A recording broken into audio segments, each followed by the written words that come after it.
పాదయాత్ర జగన్ గారి పాదయాత్ర లాంటిది కాదు. ఇది బొగ్గలు నిమిరే పాదయాత్ర కాదు. ఇది కష్టాలు తెలుసుకున్న పాదయాత్ర, మాటలతో ఉన్న పాదయాత్ర కాదు, చేతలతోటి చూపించే పాదయాత్ర. అలాంటి పాదయాత్రని చేసిన లోకేష్ గారికి మనస్ఫూర్తిగా నా ధన్యవాదాలు తెలుపుకుంటా ఉన్నాను.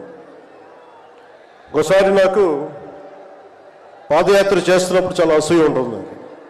నేను నడుద్దామంటే నాకు నడవనిచ్చే పరిస్థితి ఉండదు.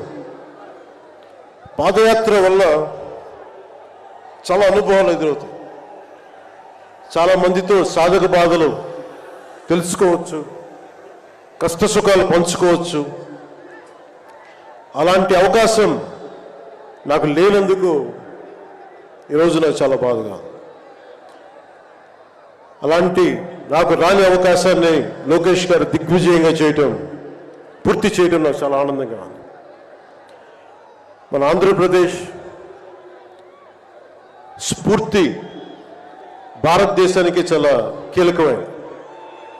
ఈ రోజున భాషా ప్రయుక్త రాష్ట్రాలు ఏర్పడ్డాయి అంటే పుట్టి శ్రీరాములు గారి బలిదానం, త్యాగ ఫలితం.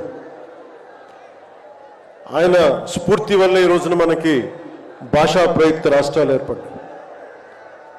సో భారతదేశానికి మనం చాలా స్ఫూర్తినిచ్చిన నేల ఇది. అలాగే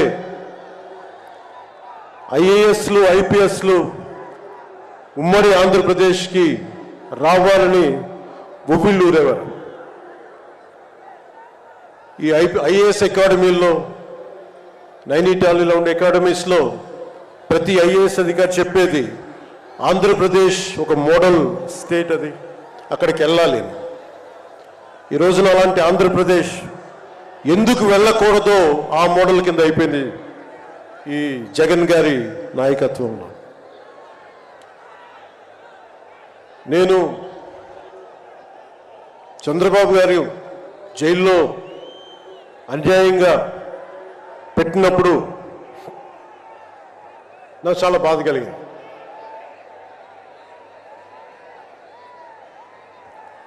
కష్టాలు చూసిన వాడిని, కష్టాలు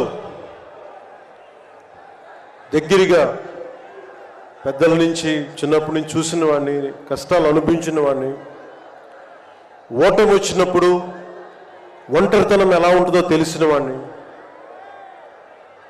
ముఖ్యంగా శ్రీ నారా చంద్రబాబు నాయుడు గారి కుటుంబ సభ్యులు వేదన అర్థం చేసుకున్నవాడిని,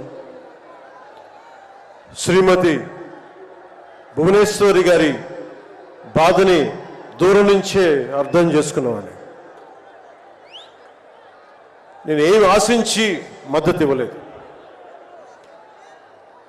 మనిషి కష్టాల్లో ఉన్నప్పుడు నా వంతు సాయంగా ఉండాలి అని చెప్పి బయటికి వచ్చి రాజమండ్రి జైలు వారిని మాట్లాడి ఇన్ని దశాబ్దాలు సుదీర్ఘ రాజకీయ అనుభవంతో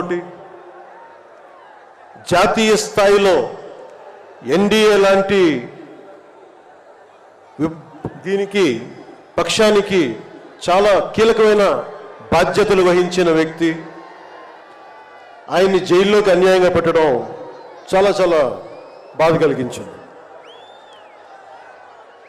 కాంగ్రెస్ నాయకులు చేసిన తప్పుకి సోనియా గాంధీ గారు పెట్టారు జగన్ గారిని జైల్లో.